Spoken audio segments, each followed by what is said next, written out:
Si Dieu nous met à l'épreuve, pourquoi a-t-il rendu cette épreuve si incroyablement difficile? Réfléchissez à ce qu'on nous demande de croire. Un Dieu omniscient, tout-puissant et d'un amour infini a créé cet univers. Il nous a créés, il nous aime et il veut que nous réussissions. Mais alors, il a conçu une épreuve où des enfants meurent d'un cancer, une épreuve où des tremblements de terre enterrent des milliers de personnes vivantes, une épreuve où la maladie mentale détruit des familles, une épreuve où les bonnes personnes souffrent, tandis que les mauvaises prospèrent, une épreuve où les règles sont floues, les instructions contradictoires, et l'échec signifie un châtiment éternel. Quel genre de mentor conçoit une épreuve pareille? Quel genre de père soumet ses enfants à une telle épreuve? Quel genre d'amour s'exprime à travers une telle souffrance? Cette question hante l'humanité depuis des milliers d'années. Les philosophes appellent ça le problème de la théodicée. Des mots grecs théos qui signifie Dieu et dikē qui signifie justice. Comment justifier Dieu à la lumière du mal et de la souffrance dans le monde? Le philosophe antique Épicure a énoncé le problème avec une clarté dévastatrice, il y a plus de 2000 ans. Dieu veut-il empêcher le mal, mais n'en est-il pas capable? Alors il est impuissant. Est-il capable, mais ne le veut-il pas? Alors il est malveillant. Est-il à la fois capable et désireux? Alors, d'où vient le mal? Les religions ont offert d'innombrables réponses à cette question. L'épreuve forge le caractère. L'épreuve purifie l'âme. L'épreuve est temporaire et le paradis est éternel. Le libre arbitre exige la possibilité de la souffrance. Nous ne pouvons pas comprendre le plan de Dieu. Les philosophes ont développé des théodicées élaborées, des tentatives pour justifier Dieu à la lumière de la souffrance. La théodicée de la formation de l'âme, développée par le théologien Jean Hick, soutient que la vie est un voyage à travers lequel nous acquérons progressivement la connaissance et l'amour de Dieu à mesure que nous rencontrons des épreuves. Le mal et la souffrance fournissent les défis nécessaires à travers lesquels nous développons un caractère moral. La théodicée du libre arbitre, associée à Augustin, soutient que Dieu a donné aux humains le libre arbitre et leur a permis de choisir. Ils ont choisi à tort, et la souffrance est la conséquence de ce choix. Dieu ne pouvait pas créer des êtres dotés d'une liberté véritable, sans autoriser la possibilité du mal. La théodicée de la construction de relations suggère que Dieu permet la souffrance, afin que nous puissions créer des liens les uns avec les autres. Lorsque nous subissons des pertes et de la douleur, nous devenons plus conscients de notre humanité partagée. La souffrance nous rassemble, la tragédie partagée forge des liens entre les gens, et la théodicée du plus grand bien soutient que Dieu a des raisons moralement suffisantes d'autoriser le mal, que nous ne pourrons peut-être jamais pleinement comprendre. Peut-être que la souffrance est nécessaire pour des types précieux de libre arbitre, ou pour un développement moral supérieur, ou pour une relation plus librement acceptée avec Dieu. Ce sont des tentatives sérieuses de penseurs sérieux pour lutter contre le problème. Mais elles partagent toutes une hypothèse. Elles supposent qu'il existe un Dieu personnel qui a conçu ce système, qui aurait pu le concevoir différemment, et qui a choisi d'inclure la souffrance dans un certain but. Mais il y a eu une personne qui a examiné cette question et est parvenu à une conclusion si radicale que la plupart des gens ne peuvent toujours pas l'accepter. Une conclusion qui ne venait pas de la théologie, mais de la physique. Une conclusion qui change tout à la façon dont nous comprenons la souffrance, l'épreuve et la nature de Dieu lui-même. Cette personne était Albert Einstein. Et à la fin de cette vidéo, vous comprendrez ce qu'Albert Einstein croyait vraiment au sujet de l'épreuve divine et de la souffrance. Vous verrez pourquoi il a rejeté entièrement le Dieu des récompenses et des punitions. Et vous découvrirez une réponse au problème de la théodicée, que la plupart des chefs religieux ne vous diront jamais. Commençons par ce qu'Albert Einstein a actuellement dit au sujet d'un Dieu qui nous met à l'épreuve. Dans son livre de 1935, comment je vois le monde, Einstein a écrit avec une franchise remarquable au sujet de son rejet d'un Dieu personnel. Il a dit « Je ne peux pas concevoir un Dieu qui récompense et punit ses créatures, ou qui a une volonté du type dont nous sommes conscients en nous-mêmes. » Lisez ça attentivement. Einstein ne pouvait pas concevoir un Dieu qui récompense et punit. L'idée même était incohérente pour lui. Cela n'avait pas de sens compte tenu de ce qu'il comprenait de la nature de la réalité. Mais Einstein est allé plus loin, beaucoup plus loin. Dans une lettre de 1915 à son ami, le physicien suisse Edgar Meyer, Einstein a articulé sa propre version du problème de la théodicée avec une force dévastatrice. Il a écrit « Je ne vois qu'avec un profond regret que Dieu punit tant de ses enfants pour leurs nombreuses stupidités, dont lui seul peut être tenu responsable. À mon avis, seule sa non-existence pourrait l'excuser. Seule sa non-existence pourrait l'excuser. » Einstein disait que si le Dieu traditionnel existe, s'il existe un être suprême tout-puissant qui a conçu ce monde et permet cette souffrance, alors cet être est moralement inexcusable. La seule façon de disculper Dieu est de conclure que ce genre de Dieu n'existe pas. C'est une déclaration remarquable du scientifique le plus célèbre de l'histoire. Einstein n'exprimait pas simplement un doute, il avançait un argument moral. Un Dieu qui nous met à l'épreuve avec une souffrance qu'il pourrait empêcher est un Dieu qui ne mérite pas notre adoration. Mais c'est là que la pensée d'Einstein devient plus nuancée et plus profonde, parce qu'Einstein n'a pas conclu qu'il n'y a pas de Dieu du tout. Il a conclu que le Dieu de l'épreuve et de la punition est une invention humaine qui occulte une vérité plus profonde sur la nature du divin. Pour comprendre la position d'Einstein, nous devons comprendre son concept de déterminisme et pourquoi il est si important pour la question de l'épreuve divine. Einstein était un déterministe strict. Il croyait que tout ce qui arrive dans l'univers est le résultat inévitable de causes antérieures. Chaque événement, chaque action, chaque pensée est déterminée par les lois de la nature et la configuration de la matière et de l'énergie qui l'a précédée. Einstein exprimait ce point de vue en citant fréquemment le philosophe Arthur Schopenhauer. Il a dit « Les mots de Schopenhauer m'accompagnent dans toutes les situations tout au long de ma vie. L'homme peut faire ce qu'il veut, mais il ne peut pas vouloir ce qu'il veut. » Qu'est-ce que ça veut dire? Cela signifie que, même si vous avez l'impression de faire des choix libres, les choix que vous faites sont en réalité déterminés par des facteurs indépendants de votre volonté. Votre génétique, votre éducation, votre chimie cérébrale, les circonstances de votre vie. Vous pouvez faire ce que vous voulez, vous pouvez agir selon vos désirs, mais vous ne pouvez pas choisir ce que vous désirez. Vos désirs eux-mêmes sont déterminés par des causes antérieures. Einstein voyait cela comme profondément libérateur. Il a dit que cette conscience l'empêche de se prendre trop au sérieux, lui et ses semblables, en tant qu'individu agissant et décidant, et de perdre son sang-froid. Pensez à ce que cela signifie en pratique. Quand quelqu'un vous fait du tort, la perspective déterministe vous permet de voir qu'il n'aurait pas pu faire autrement, étant donné sa nature et les circonstances. Il était déterminé à agir comme il l'a fait par des forces indépendantes de sa volonté. Cela ne signifie pas que ses actions n'ont aucune conséquence, mais cela signifie que l'indignation morale et le désir de vengeance deviennent moins impérieux. Albert Einstein l'a dit explicitement. Je suis déterministe. En tant que tel, je ne crois pas au libre arbitre. Les Juifs croient au libre arbitre. Ils croient que l'homme façonne sa propre vie.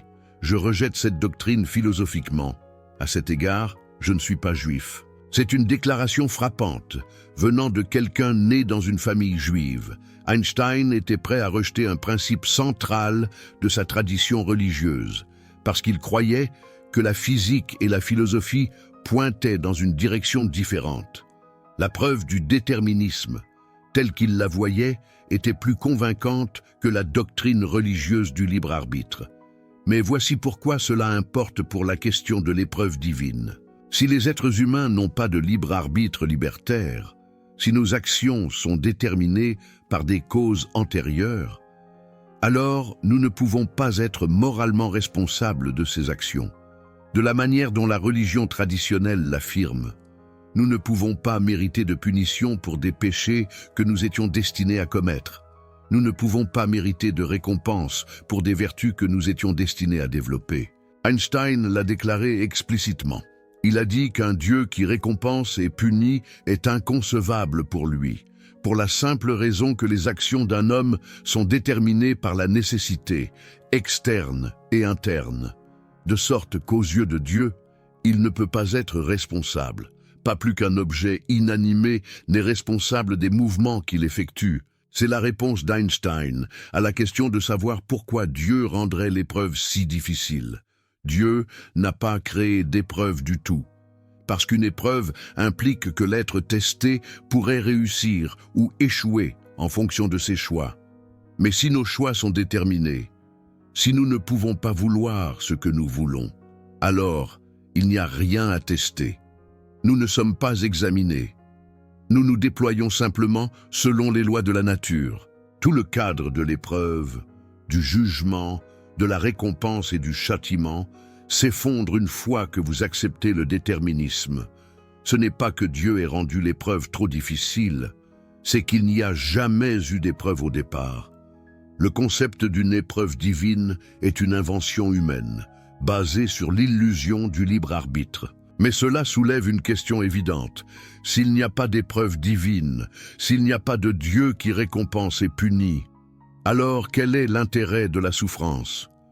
Pourquoi ressentons-nous la douleur et les difficultés, si ce n'est comme une sorte d'épreuve spirituelle?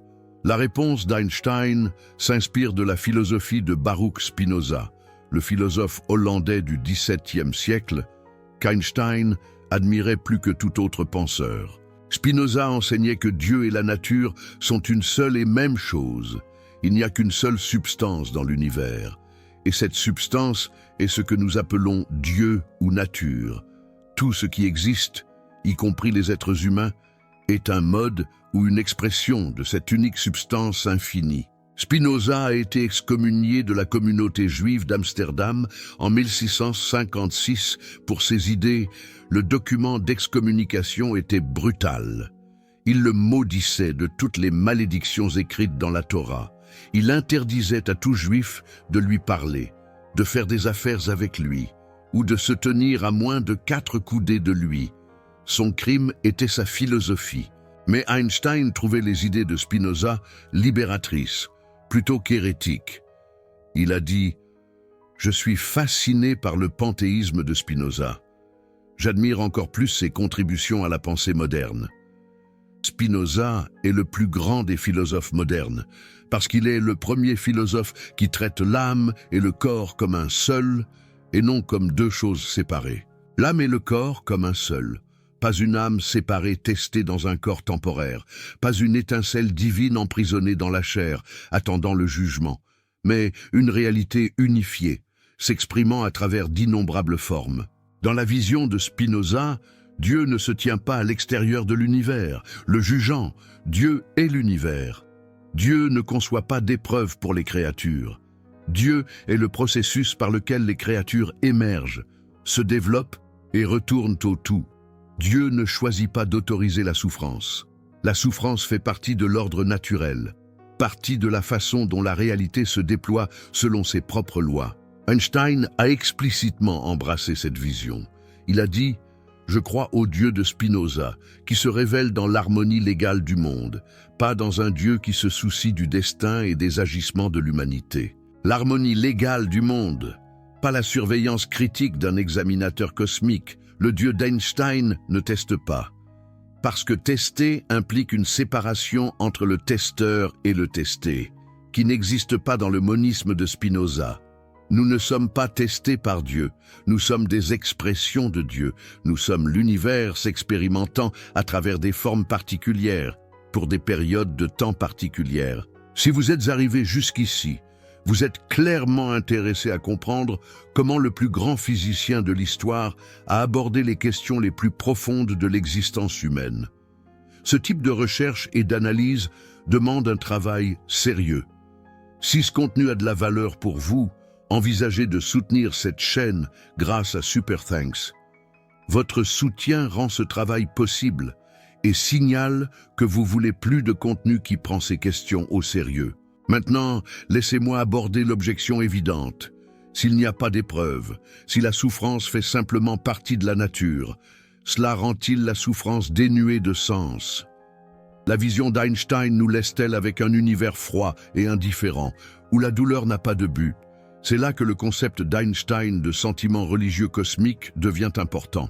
En 1930, Einstein a publié un essai intitulé « Religion et science » dans le New York Times Magazine. Dans cet essai, il a décrit ce qu'il appelait le sentiment religieux cosmique, qu'il considérait comme la plus haute forme d'expérience religieuse. Il a écrit « L'individu ressent la futilité des désirs et des buts humains, et la sublimité et l'ordre merveilleux qui se révèlent à la fois dans la nature et dans le monde de la pensée.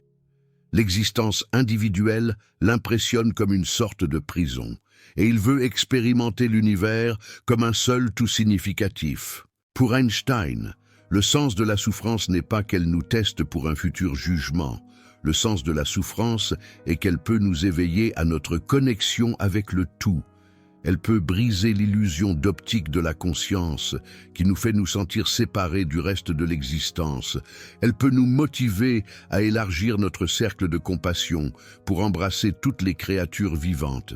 En 1950, Einstein a écrit une lettre à un père en deuil, nommé Robert Marcus, dont le fils était récemment décédé. Dans cette lettre, il a offert une perspective qui capture la façon dont il pensait la souffrance et le sens. Il a écrit « Un être humain est une partie du tout, appelée par nous univers, une partie limitée dans le temps et l'espace. Il s'expérimente lui-même, ses pensées et ses sentiments comme quelque chose de séparé du reste, une sorte d'illusion d'optique de sa conscience. Cette illusion est une sorte de prison pour nous, nous restreignant à nos désirs personnels et à l'affection pour quelques personnes les plus proches de nous. Notre tâche doit être de nous libérer de cette prison. En élargissant notre cercle de compassion pour embrasser toutes les créatures vivantes et toute la nature dans sa beauté. Pour Einstein, la souffrance n'est pas une épreuve conçue par un examinateur cosmique. La souffrance est une opportunité d'éveil, une opportunité de percer à jour l'illusion de la séparation, une opportunité de se connecter à quelque chose de plus grand que nos individualités. C'est une façon radicalement différente de considérer les épreuves de la vie. Au lieu de se demander « Pourquoi Dieu me met-il à l'épreuve avec cette difficulté ?» Albert Einstein demanderait plutôt « Comment cette difficulté peut-elle m'aider à comprendre mon lien avec le tout ?» Les théodicées traditionnelles proposées par la religion tentent de justifier Dieu à la lumière de la souffrance. Elles tentent d'expliquer pourquoi un Dieu tout-puissant et bon autoriserait la douleur.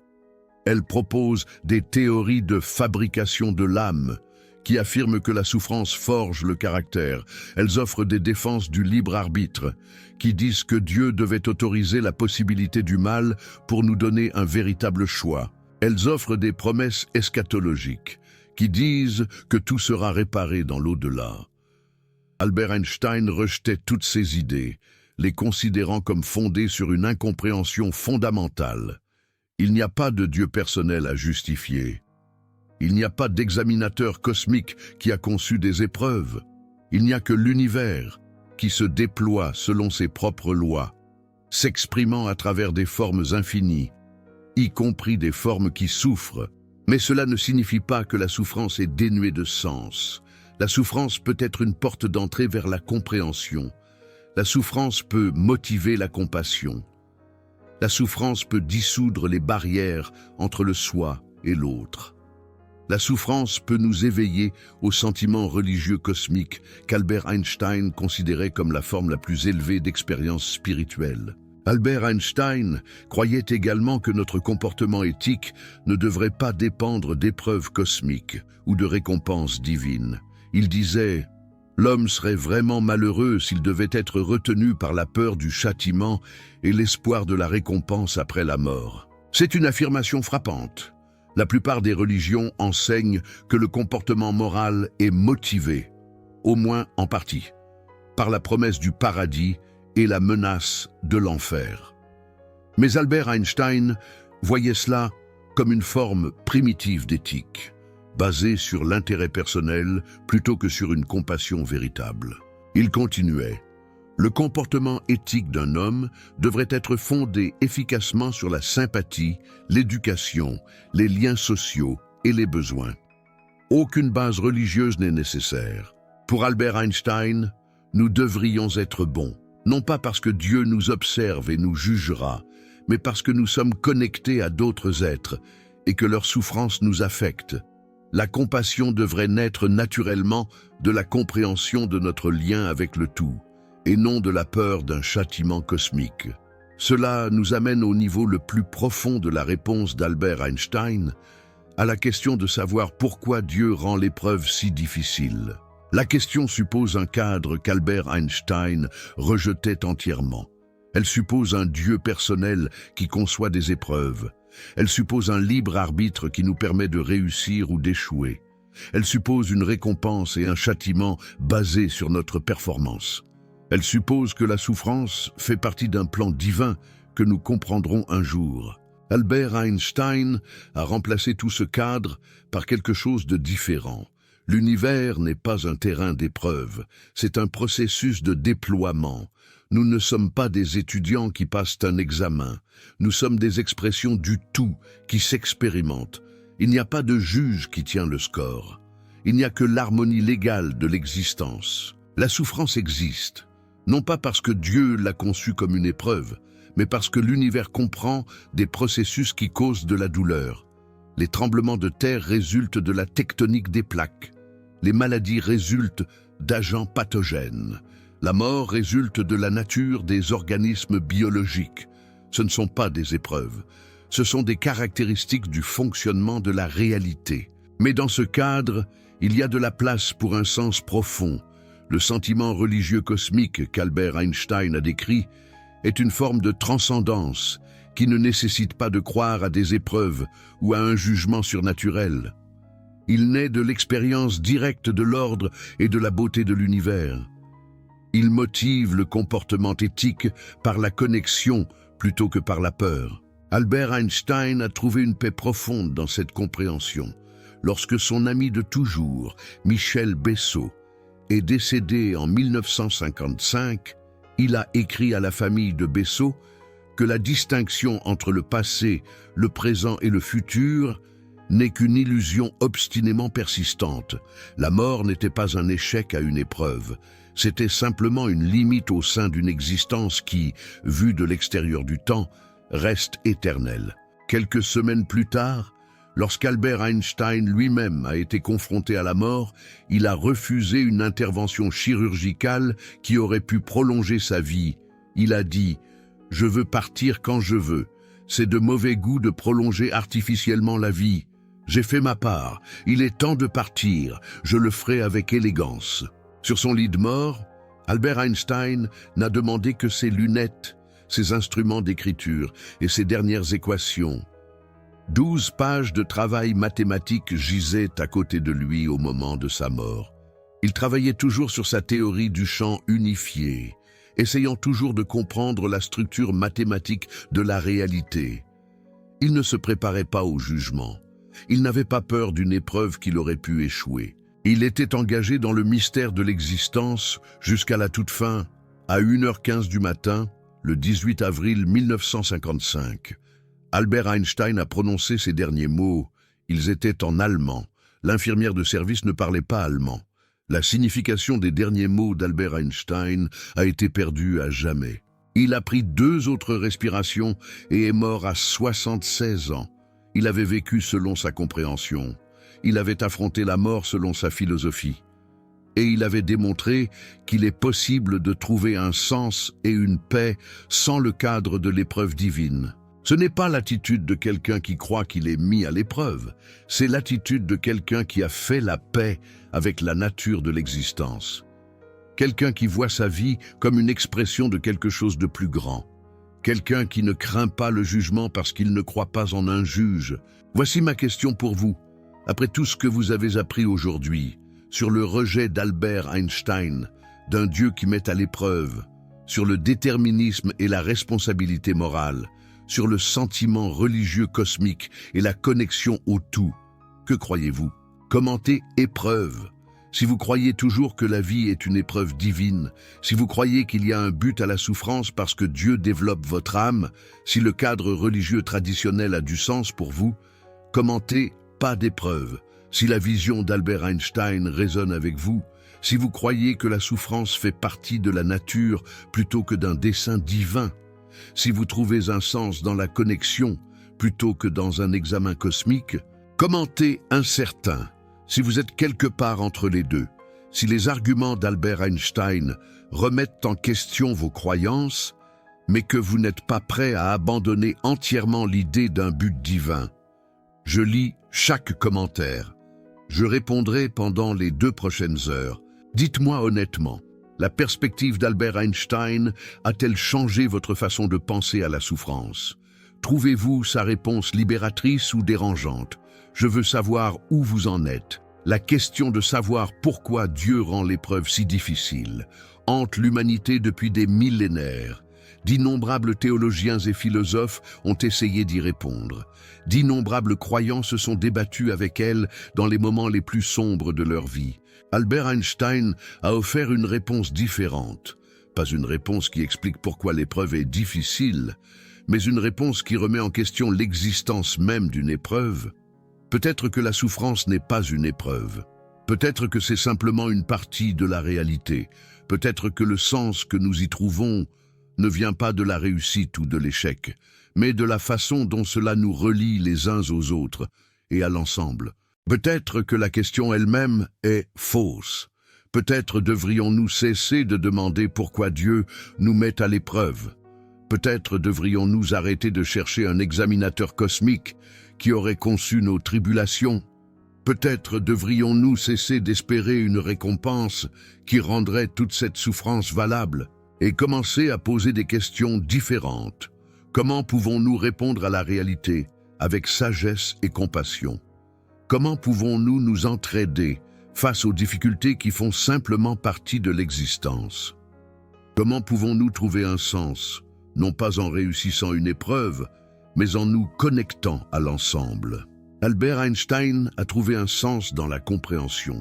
Il a consacré sa vie à découvrir la structure mathématique de la réalité. Il a trouvé ce qu'il appelait un sentiment religieux cosmique, en contemplant l'ordre et la beauté de l'univers. Il n'avait pas besoin d'une épreuve pour donner un but à sa vie. Il n'avait pas besoin d'une récompense pour motiver son travail. En 1936, Albert Einstein a écrit à une jeune fille nommée Sophie Dubois, qui lui avait demandé si les scientifiques priaient. Sa réponse capture toute sa philosophie. Il a écrit « Quiconque est sérieusement impliqué dans la poursuite de la science devient convaincu qu'un esprit se manifeste dans les lois de l'univers, un esprit vastement supérieur à celui de l'homme, et face auquel, avec nos modestes pouvoirs, nous devons nous sentir humbles. De cette façon, la poursuite de la science conduit à un sentiment religieux d'une nature spéciale, qui est en effet tout à fait différent de la religiosité de quelqu'un de plus naïf. Voilà la réponse d'Albert Einstein. À la question du sens, dans un univers sans épreuve divine, le sens vient de la compréhension, le but vient de la contribution, la connexion vient de la reconnaissance que nous faisons partie de quelque chose de vaste et de magnifique. C'était la réponse d'Albert Einstein. Pas une épreuve, pas une tribulation, pas un jugement en attente, juste la réalité, se déroulant selon ses propres lois, ni récompensant, ni punissant, ni testant, ni jugeant.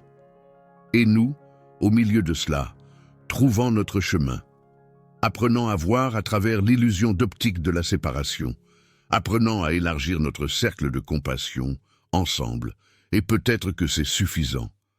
Peut-être que c'est plus que suffisant. Peut-être que c'est tout.